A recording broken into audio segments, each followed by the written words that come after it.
Алтанин мост. Еден празничен ден баба ми ја побара новата празнична облека. Облече нова, везена и како цуд бела кошула.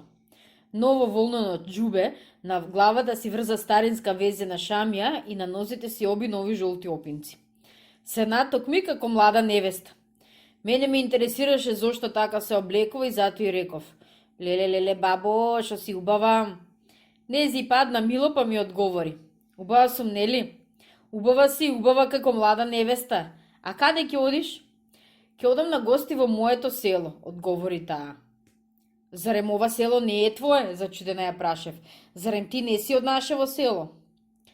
Сега сум од ова село, почна да ми објаснува таа, но кога бев девојка бев од друго село. Како тоа, не те разбирам, се зачудив. Живеев во друго село, почна да ми раскажува. Имав мајка, татко, браќа и други роднини. Но кога пораснав голема девојка, дојде дедо ти ме грабна и ме донесе тука. Срам да му е на дедо, налудено го прекорив. Баба ми се насмеа, ме помилува со раката по главата и почна благо и тивка да ми објаснува. Чекај да ти кажам, кога пораснав голема девојка, дедо ти дојде во моето село, ме посврши и потоа ме зеде за невеста. Тоа е друга работа, и одговорив и пак ја прашав. Ке се вратиш ли пак назад? Ти реков, ќе одам во моето родно село. Таму имам мали внучиња како тебе. Сакам да ги видам и пак ќе се вратам назад. Тогаш земи ме и мене, ја замолив. Токму ме подсети, вистина да не одам сама и патем да ме вардиш од волците да не ме изедат. Ке те земам и тебе и така селото е близу.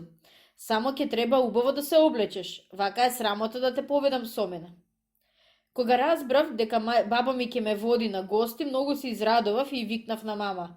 Мамо, дојди ваму.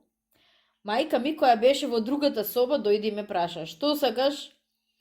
Облечи ме колку што можеш поубаво. Зошто да те облечам, се зачуди таа. Ќе одиме на гости во бабиното село. Вистина ли е? Праша мајка ми. Вистина, невесто, вистина, одговори баба ми. Зошто да одам сама, а и селото е близо, па внучето ќе ми прави друштво. Мајка ми ме облече во новата облека, на глава ми стави ново капче, јас си зедов едно стапче и ние тргнавме. Зошто ти е стапчето? Ме праша баба. Да те бранам од волци и кучиња, и се пофалив. Види го ти него, викна баба. Уште сега е јунак, ами кога ќе порасне ќе биде силно јуначиште. Крај патот лево и десно беа селските ниви посејани со жито. Бидејќи беше доцна пролет, житата беа почнале да класаат. Полето изгледаше како убав зелен килим. Кога ќе подувнеше тих ветрец, житата се брануваа како зелено море. Бидејќи бев уште мал и уште не ги разпознавав житата, ја прашав. Кој е, бабо, она највисоко и најзелено жито? Таа ми одговори. Рж-држ, тоа жито се вика рж. Така, прикажувајќи и смеејќи се, втасавме близу до бабиното село. Под бабиното село имаше голема и бујна река. Преку реката беше иззидан голем каменен мост во вид на полукруг. А на нашата река имаше мостови, но тие беа дрвени и мали. Таков убав и голем мост не бе видел и затоа ја прашав. Што убав голем мост, бабо? Убав, одговори таа. Овој мост се вика Алтанин мост. А зошто се вика Алтанин мост? Се заинтересирав. Во турско време, почна да ми објаснува баба ми, на ова место имало мал дрвен мост. По него врвеле моите селани. Во моево село живеела убава, преубава мома Алтана.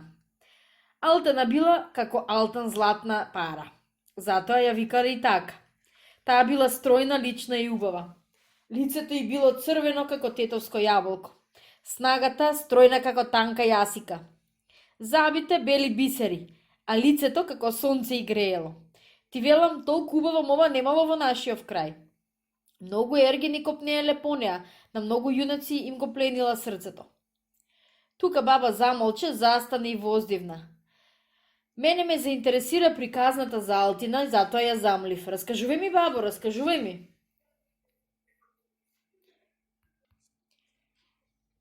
Близу до моево село имаше друго село, поголемо, поубаво и побогато.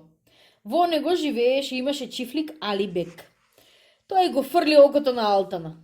Незината убавина му го плени срцето. Ќе ја грабнам Алтана, ја ќе умрам. велеше Алибек. Еднушка дојде Алибек со семените во куќата на Алтана и ја праша мајка й. Каде е таа лична ѓаорка Алтана? На гости е Бего, на гости во другото село, одговори мајка й. Бегот го удри коњот со камшикот, си замина со семените и ништо не одговори. Мајка й на Алтана се штрекна. Како црна змија да ја касна за срце. Таа пречувствуваше зло. Бегот со семените ја чекаше Алтана пред мостот.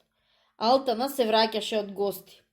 Токму кога дојде насред мостот, Бегот и го попречи патот и викна: Каде си, Алтано, срцево ми го изгоре, ти ќе бидеш турчинка моја жена Јанама.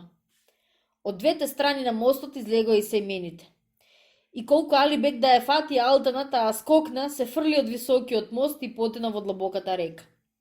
Така убавината на Алтана ја однесе матната река и таа се удави. Убавата Алтана ја жалеа сите. Целово мое село беше завиено во црно. Мајка и солзи ронеше, коса корнеше и тага тажеше. А што стана со Алибек, бабо? Ја прашав. Не мина долго време, една темна ноќ, чифликот на Бегот се вивна во пламен. Огнените јазици се кренаа дури до небото. Целиот чифлик на Бегот изгоре. А Бегот, бабо? Занесено прашав. Тој се спаси, одговори баба. Избега и се пресели да живее во градот. Кој го запали чифликот на Алибек? Чифликот на Бегот го запалија браќа и на Алтана, одговори баба. Горите македонски беа преполни со комоти кои се пореа да ја ослободат Македонија од турското робство. Ти што мислиш, внуче? Ме праша баба. Зошто Бегот побегна да живее во градот? Не знам. Тој побегна да живее во градот, одговори баба ми, од страф од комитите. Се плашеше да не го убијат. И после, бабо? По ослободувањето се собраа селаните од моево село. Донесоа камен, вари, цемент. Викнаа оддалеку вешти учени мајстори. Тие го направија овој голем цврст каменен мост, кој денеска се вика Алтанин. Со баба ми влеговме во незиното родно село. Таму многу убаво не пречекаа и не нагостија. Се запознав со бабините внучиња, во дворот заедно игравме. На враќање во моето село пак поминавме преку Алтанин мост.